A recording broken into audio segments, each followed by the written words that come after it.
Hello and welcome to the Through the Decades December 2025 Premodern Monthly, coming to you from Through the Decades in Louisville, Kentucky. Today we'll be showcasing the round 3 matchup between two of our undefeated players that we've already seen during this event. On the left we'll have Jeff on his Devourer combo list, and on the right we'll have Austin on his Cradle control list. So let's start off by looking at Jeff's Devourer combo list. All right, and it looks like we're starting off here with Jeff's list of the Devourer combo list, just like we saw in round 1. For anyone that missed that, the Devourer list is a combo deck that abuses Phyrexian Devourer with that text of when power is 7 or greater, bury it, or sacrifice it at this point. And then you remove the top card of your library to put X 1/1 counters on it, where actually there are 1/1 counters on it now, because it does work with Triskelion. Where you put it on the Devourer, X equal to the card's casting cost. And since it triggers when its power is 7 or greater, it triggers, you can just keep going in response to it, allowing you to get a very large creature very quickly, which then you can sacrifice to your Altar of Dementia to mill your opponent or to a Fling to just kill them outright. Austin, you being on the other side of this, how do you feel about this matchup? Yeah, this is definitely a matchup I do not want to see because he can have a very fast Tinker Fling uh, combo with the Phyrexian Devourer. Um, my game plan is really just to try to limit as much mana or as many artifacts they have on the table, and just trying to kill them as quickly as I can while trying to keep them down.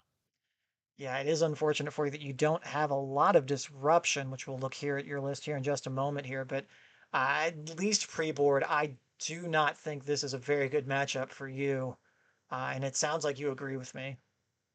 Yeah, I'm definitely going to just try to steal game one and then hopefully bring in a lot more interaction game 2 and 3 and look to win some of the post board games. All right, just like we saw last round, here is your list. Again, just not your interaction is just not great here. Hopefully you'll be able to steal it. But just give us a quick elevator pitch of what this deck does in case someone didn't see your last round video with your more in-depth explanation. Yep. So the main idea of this deck is to play something like a survival of the fittest to really start to dig for a lot of the one ofs in this deck. As you can see, the third and fourth row here are all exclusively one ofs. I have 10 1 mana mana dorks to help get the ball rolling. Um, and kind of like you said, for this matchup, I don't have a whole lot of pre-board interaction. I have Thornscape Battle Mage, which can blow up artifacts. I have an Nantuko Vigilante that can blow up an artifact or enchantments, but both of those cost 4 and 5 mana to blow up artifacts, so they're a little slow for this matchup. This deck is looking to try to grind people out to basically where both people have nothing left in hand, and we just kind of win with what we have on the battlefield, and this does very well in that type of game plan. But Jeff's deck is trying to kill me as fast as possible with a quick Tinker, quick Devourer, and this deck doesn't really do that type of game plan very well game one. Yeah. All right, well, let's get to our matches and see if you can squeak out game 1 and then more likely squeak out game 2 and 3. But let's get to those matches right now. All right, and it looks like the both of you are mulligan down to 6. Now, Jeff's deck is slightly better at mulliganing than yours is, I would say, considering just trying to dig for that A plus B combo. Yeah, You've got to and at have this a mass of things. yeah at this point of the day, we both know what each other are on. This was only a 9-person event, so going into round 3, we both knew what we are up against. So our mulligans are going to be a little bit more targeted. I won't keep a generic good 7, but I have no way to interact with his combo. Yeah, yeah. Having educated mulligan decisions are always really good, especially in events like this. Oh, and Jeff just putting a fling onto the table for you to see. That's always fun. Yeah, that's always nice to know that he already has one half of the combo. Not like I have a Cabal therapy or anything to punish him for it, but free information, I will never say no to that. Now, I think it's a tinker in his hand. I see a portent, a fling, a tinker, and something else. Yeah, so it looks like he has a combo. He just needs the mana at this point. He needs 5 mana to both be able to play Tinker and Fling in the same turn. Not knowing your list, do you think he just goes for it? Because we know, and with the power of hindsight and deck photos, that you don't have a main deck naturalize. If he jams this Tinker, are you just dead? Yeah, I would be dead, and it looks like he is also going to take that calculated risk of thinking that I don't have the naturalize. So he is just going to put the Devourer into play now.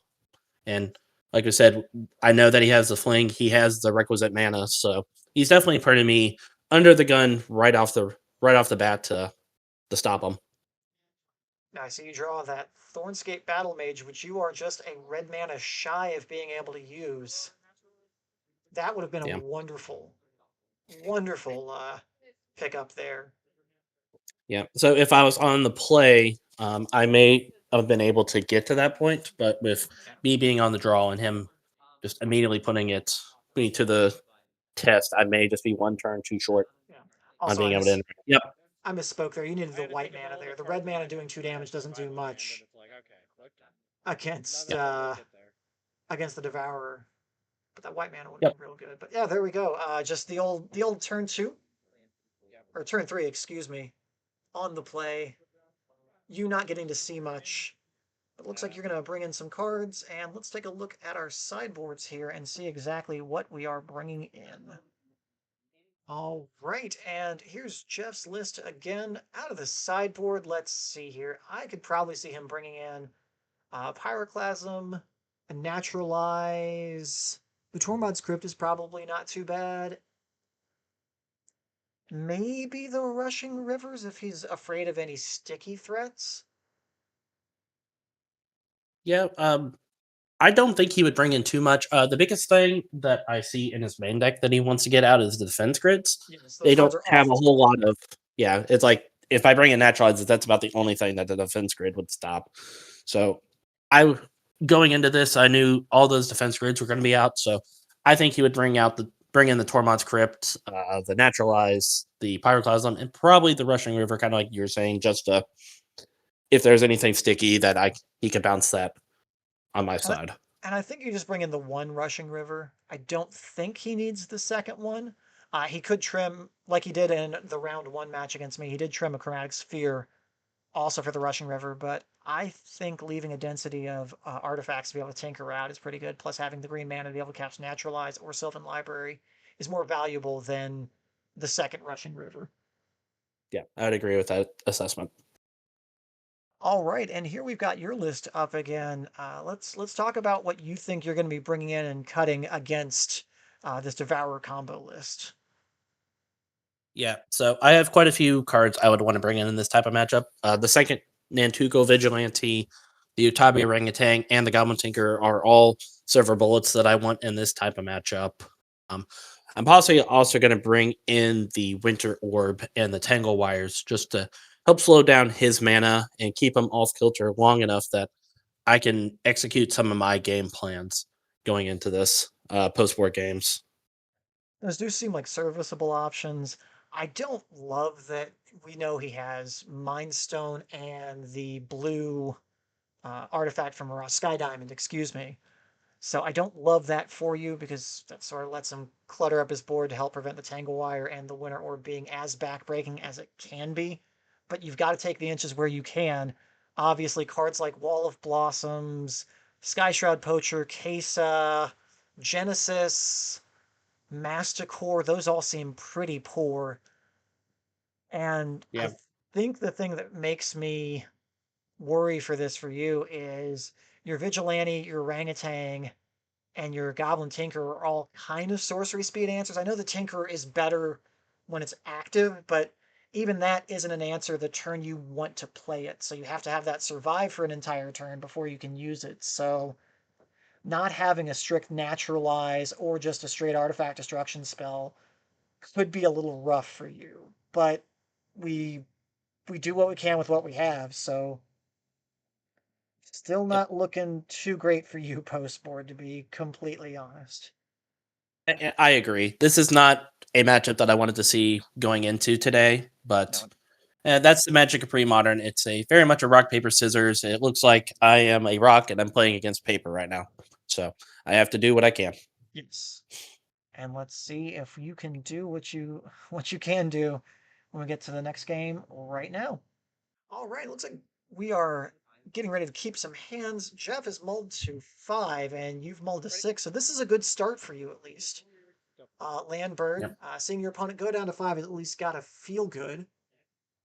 Yeah, it definitely does. It to me that screams he's not going to have the combo right off the bat again.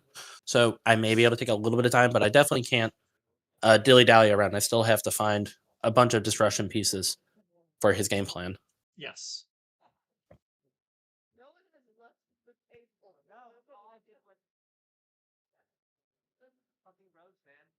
Let's see here. We're dropping a 3-drop. Is this okay? This is the Vigilante.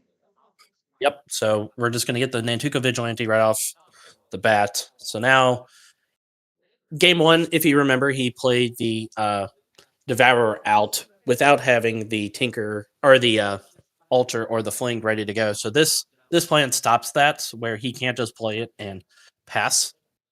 So now he has to have it both at the same time. He also can't play out an Ultra Dementia this turn because that would also just blow that up.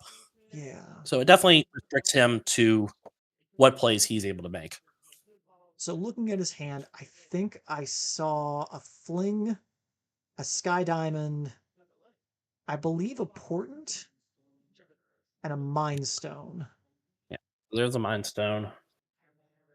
So I bet he plays the Sky Diamond here just to get his mana under him. And Yep, I would and not that be looks like surprised that's. if we see that Portent next. Mm-hmm.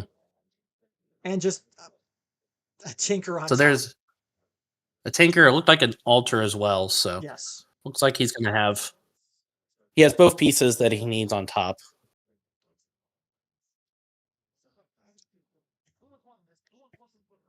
I will be honest, it is not looking too good for the home team. Let's see if you can muster any kind of defense here. Yeah.